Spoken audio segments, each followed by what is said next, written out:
Bueno, y por último, para cerrar el tema del modelo de factores específicos, les voy a dejar 3 casos para que piensen y ejerciten y que luego les servirán para responder las preguntas del test de lectura o de video que les vamos a dejar asociado a este video sobre el modelo de factores específicos. Bueno, 3 situaciones.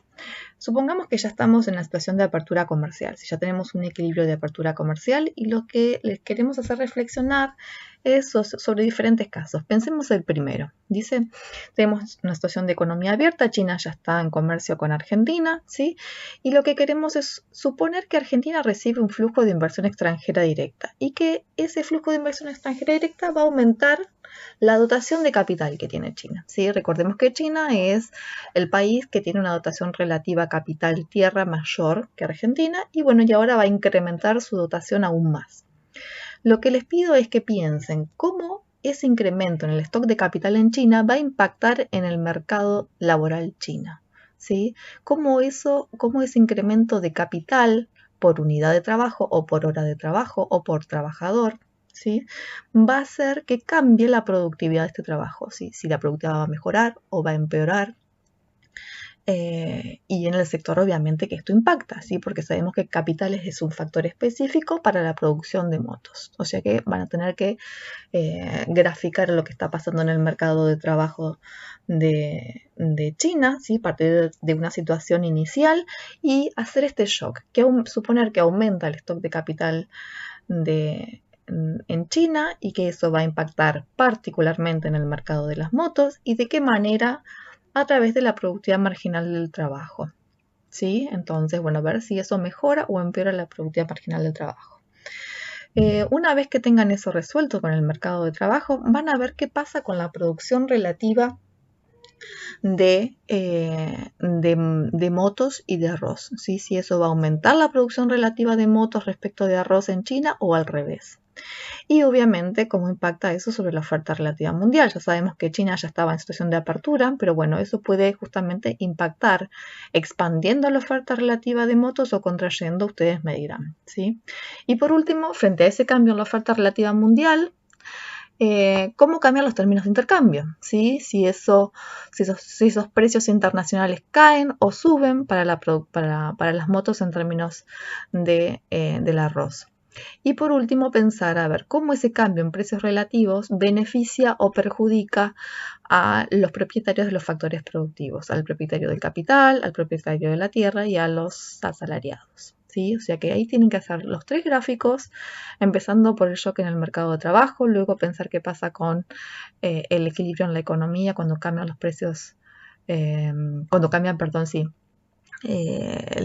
cuando cambia la relación entre KM y KA, y luego pensar qué pasa con los términos de intercambio en el mercado internacional, ¿sí?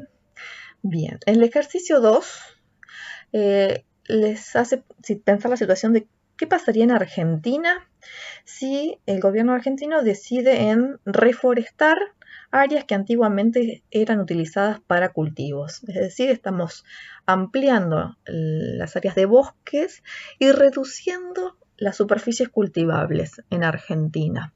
Entonces, esto también sería un shock por el lado del factor específico tierra, que se estaría reduciendo. Lo que les pido es que hagan el mismo análisis que lo que hicieron para China, ver el impacto que eso tiene, la reducción de tierras, particularmente en el sector del arroz, cómo impacta en la productividad del trabajo, cómo impacta en la oferta relativa de QM y QA, en las cantidades de M y de A, y sobre los términos de intercambio. Y que me digan si finalmente es el mismo efecto que el resultado que ustedes encontraron en el punto 1 o no, si va en otro sentido.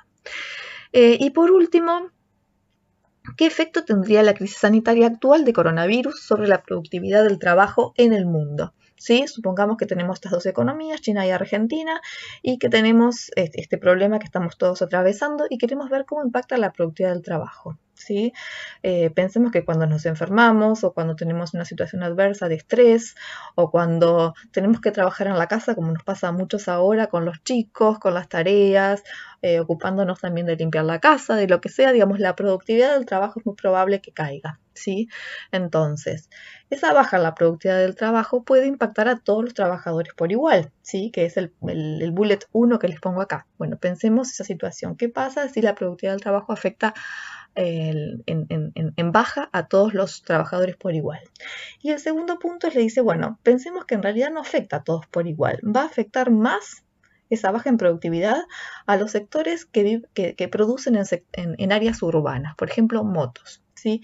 Y no tanto aquellos trabajadores que están en áreas rurales, como aquellos que producen arroz. Entonces lo que vamos a hacer en el segundo bullet es suponer una baja de la productividad solamente del trabajo asignado al sector de las motos y no así al sector de arroz. Y ustedes me van a decir, bueno, cómo es ese impacto en ese cambio, esa baja en la productividad del trabajo, impacta entonces sobre la oferta relativa de QM y QA y cómo eventualmente impactaría sobre la oferta relativa mundial, ¿sí? Y cómo eso impactaría en los términos de intercambio. Bien, son ejercicios que ustedes tienen que hacer básicamente en forma gráfica. Les sirve más que nada para terminar de entender cómo funciona este modelo y además ejercitar un poco en sus casas. Y es importante, como les dije al principio, que hagan los gráficos, que traten de razonarlos, de pensarlos. Este video es simplemente un soporte. Los libros son de gran ayuda, vayan a leerlos, por favor. Y sobre todo ejerciten, ¿sí? Piensen. Estos son 3 casos simplemente para pensar, pero en la práctica que se viene van a tener otros también para reflexionar y es la manera de terminar entendiendo cómo funciona, cuáles son los mecanismos detrás de este y otros modelos de comercio. Bueno, espero que este video les haya servido, al menos para darles un pantallazo y una introducción al tema y que luego profundizarán con los libros. Aquí les dejo la bibliografía básica. El libro de Finster y Taylor de Comercio Internacional toca el tema del modelo de factores específicos en el capítulo 3 y el de Krugman, Ophel y Melitz, tanto en la edición 11 que está en inglés como la 9 que está en castellano, en el capítulo 4. Bueno, mucha suerte y buen estudio.